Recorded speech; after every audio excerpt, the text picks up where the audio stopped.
Hello friends, तर आज आपण बघणार आहोत रताळ्याची काप। तर त्यासाठी मी इथं पावशेर रताळे घेतलेत। इथं मी रताळे 5 ते 10 मिनिटं आधी पाण्यात भिजत ठेवलेले, म्हणजे जेणेकरून त्याच्यावरची माती जी आहे ती निघून जाईल आणि छान त्याच्यावरची साल काढून बारीक अशा चकत्या करून घेतल्यात। तर जास्त जाडही नाही जास्त पातळ पण चकत्या करायच्या नाहीत आपल्याला।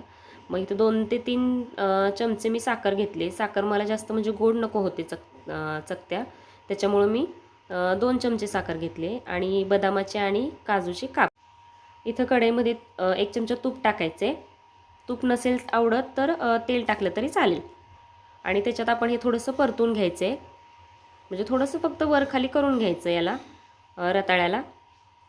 त्याच्यानंतर याच्यात काजू आणि बदामाचे जे काप आहेत ते, साखर आणि चव आणखीन वाढवायची असेल तर थोडीशी वेलची पावडर टाकली तरी चालते, नसेल तरी हरकत नाही।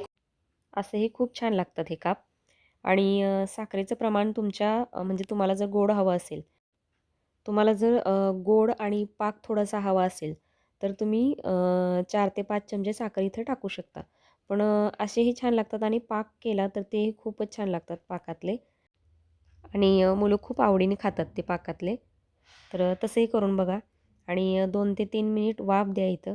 वाफ दिल्यानंतर एकत्र छान मिक्स करा ती साखर वितळलेली आणि मस्तच थंड झाल्यानंतर मुलांना द्या आणि नक्की ट्राय करा ही रेसिपी।